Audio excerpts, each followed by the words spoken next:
بسم اللہ الرحمن الرحیم۔ الحمدللہ پارہ نمبر 30 عامہ پارہ مکمل ہو گیا۔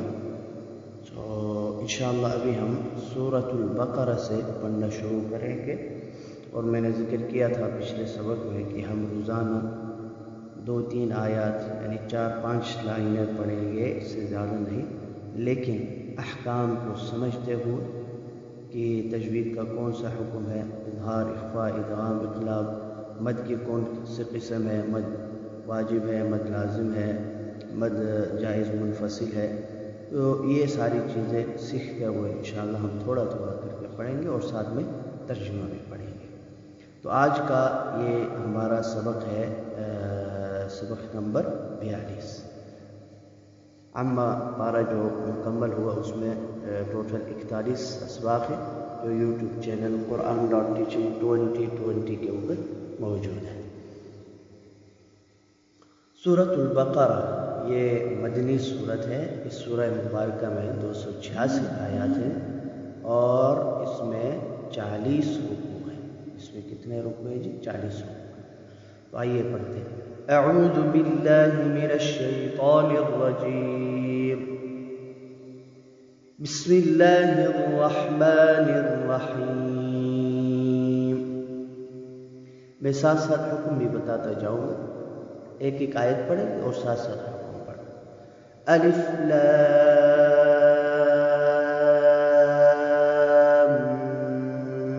میم،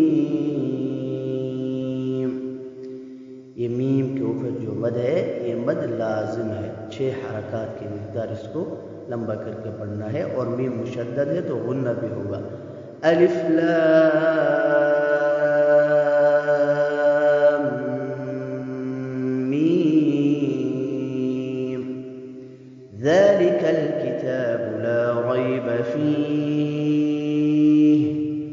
ھدی للمتقین۔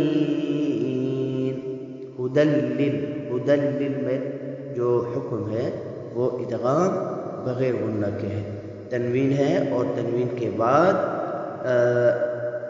حروف ادغام میں سے لام آیا ہے تو ادغام بغیر غنہ کا ہوگا۔ الذین یؤمنون بالغیب ویقیمون الصلاة ومما رزقناہم ينفقون۔ مما یہ اصل میں من ما تھا، من ما یہ بھی ادغام بالغنہ ہے، ٹھیک ہے؟ تو نون ساکن تھا، نون ساکن کے بعد میم آیا حروف ادغام میں سے، تو نون ساکن اور میم متحرک دونوں مل کے ایک حرف بنا، تو اس کو ہم پڑھتے ہیں مما، اصل میں یہ من ما ہے۔ ينفقون یہاں پر بھی اخفاء ہے، غنہ ہوگا، ينفقون میں غنہ ہوگا۔ رزقناہم، رزقناہم میں میم ساکن ہے اور میم ساکن کے بعد حرف یا آیا ہے، یہاں میم کا اظہار ہوگا، ٹھیک ہے؟ میم ساکنہ کے 3 احکام ہیں، ادغام، اظہار اور اخفاء۔ میم ساکن کے بعد حرف با آ جائے، صرف با، تو وہاں پر اخفاء ہوتا ہے، اور میم ساکن کے بعد دوسرا میم آ جائے تو ادغام ہوتا ہے۔ میم ساکن کے بعد با اور میم کے علاوہ کوئی اور حرف آ جائے تو اظہار ہوتا ہے، تو یہاں اظہار ہے۔ والذین یؤمنون بما انزل الیک وما انزل من قبلک وبالآخرة هم یوقنون۔ بما یہ جو مد ہے یہ مد جائز منفصل ہے، اس کو 3 یا 4 حرکات کی مقدار لمبا کر کے پڑھیں گے۔ انزل میں اخفاء ہے، نون ساکن کے بعد حروف اظہار میں سے کوئی حرف نہیں تو اخفاء ہوگا، اور یہی حکم جو ہے وما انزل میں۔ من قبلک میں بھی نون ساکن کے بعد حروف اظہار میں سے کوئی حرف نہیں ہے تو اخفاء ہوگا، یعنی غنہ کریں گے۔ وبالآخرة هم یوقنون، یہاں ہم یوقنون میں میم ساکن ہے، میم ساکن کے بعد با بھی نہیں ہے اور اسی طرح میم بھی نہیں ہے، تو میم کا جو حکم ہوگا وہ اظہار کا ہوگا، ٹھیک ٹھیک ہے. اولئک علی ھدی من ربہم واولئک هم المفلحون. اولئک میں جو مد ہے یہ مد واجب ہے، 5 حرکات کی مقدار اس کو لمبا کر کے پڑھنا ہے. ہدم یہاں پر ادغام بالغنہ ہے، تنوین کے بعد حروف ادغام میں سے میم آیا ہے تو یہاں پر ادغام بالغنہ ہوگا. من ربہم، من رب، نون ساکن کے بعد حروف ادغام میں سے را آیا ہے تو یہاں ادغام بغیر غنہ کے ہوگا. من ربہم. کل جو حروف ادغام ہے وہ 6 ہیں، یرملون، یا، را، میم، لام، واو اور نون. اگر نون ساکن اور تنوین کے بعد یا، نون، میم، واو میں سے کوئی حرف آ جائے جس کا مجموعہ ینمو ہے تو وہاں ادغام غنہ کے ساتھ ہوتا ہے. لام اور را میں سے کوئی آ جائے وہاں پر ادغام بغیر غنہ کا ہوتا ہے. ایک بار اور پڑھتے ہیں. بسم اللہ الرحمن الرحیم. الف لام میم.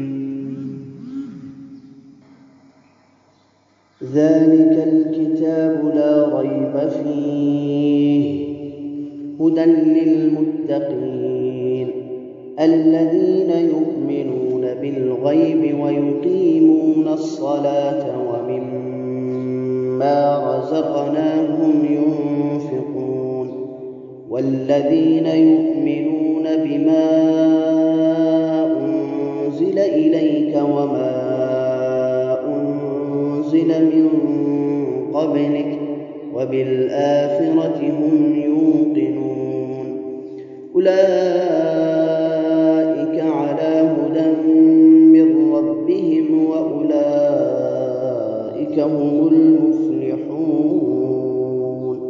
صدق اللہ العظیم. ان آیات مبارکہ کا ترجمہ یہ ہے. بسم اللہ الرحمن الرحیم. شروع اللہ کے نام سے جو بڑا مہربان نہایت رحم والا ہے. الف لام میم. الف لام میم یہ ان کو حروف مقطعات کہتے ہیں. ان کے اصلی معنی تک اور ان کی رسائی نہیں ہے. یہ ایک بھید ہے، یہ ایک راز ہے اللہ اور اس کے رسول کے درمیان. ذالک الکتاب لا ریب فیہ. ذالک الکتاب یہ کتاب، ذالک یہ کتاب یعنی قرآن مجید، لا ریب فیہ اس میں کوئی شک نہیں ہے. ھدی للمتقین ہدایت ہے ڈرنے والوں کے لیے، متقین کے لیے. اب یہ متقین کون ہیں؟ الذین یؤمنون بالغیب، جو وہ لوگ جو ایمان رکھتے ہیں بے دیکھی چیزوں پر، یا ایمان لاتے ہیں بے دیکھی چیزوں پر، یقین کرتے ہیں ان کا. ٹھیک ہے، جیسے جنت، دوزخ، ملائکہ، ان چیزوں کو دیکھا نہیں ہے لیکن چونکہ اللہ اور اس کے رسول نے ان کے بارے میں بتلایا ہے تو ان کو دیکھے بغیر یہ اس کے اوپر ایمان رکھتے ہیں اور یقین رکھتے ہیں. الذین یؤمنون بالغیب، جو کہ یقین کرتے ہیں بے دیکھی چیزوں کا. ویقیمون الصلاۃ، اور قائم کرتے ہیں نماز کو. ایک ہے ادا کرنا، ایک ہے قائم کرنا. نماز کو ادا کرنا اور نماز کو قائم کرنے میں فرق ہے. ہمیں اقامت کا حکم ہے، ادا کا حکم نہیں ہے. سمجھے؟ ادا یہ ہے کہ آپ نے جیسے کیسے پڑھی بس ادا ہو گئی، اور اقامت یہ ہے کہ نماز کے جو حقوق ہیں، فرائض ہیں، واجبات ہیں، مفسدات ہیں، ان سب کی رعایت رکھتے ہوئے جو نماز پڑھی جائے وہ اقامت نماز کہلاتی ہے.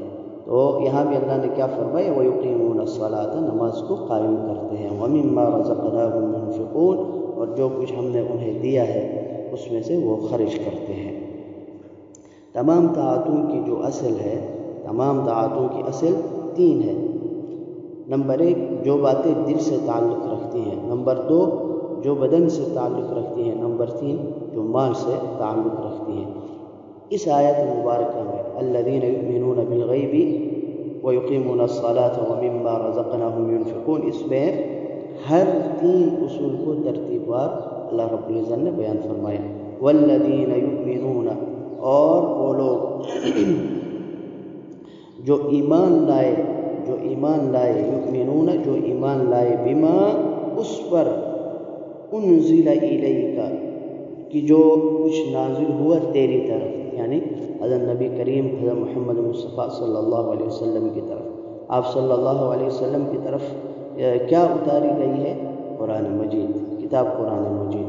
وما انزل من قبلک، اور اس پر کہ جو کچھ نازل ہوا من قبلک، تجھ سے پہلے، یعنی تورات، زبور، انجیل، صحف ابراہیم، صحف موسیٰ۔ وبالآخرۃ هم یوقنون، اور آخرت کو وہ یقینی جانتے ہیں، آخرت کو وہ یقینی جانتے ہیں۔ اولئک علی ھدی من ربہم، وہی لوگ ہیں ہدایت پر اپنے پروردگار کی طرف سے۔ اولئک علی ھدی من ربہم، وہی لوگ ہیں علی ھدی، ہدایت پر، من ربہم، اپنے پروردگار کی طرف سے۔ واولئک ھم المفلحون، اور وہی ہیں مراد کو پہنچنے والے، یا وہی ہیں کامیاب ہونے والے۔ تو آج کے لیے اتنا ہی، انشاءاللہ کل نیا سبق کے ساتھ حاضر ہوں گا۔ السلام علیکم۔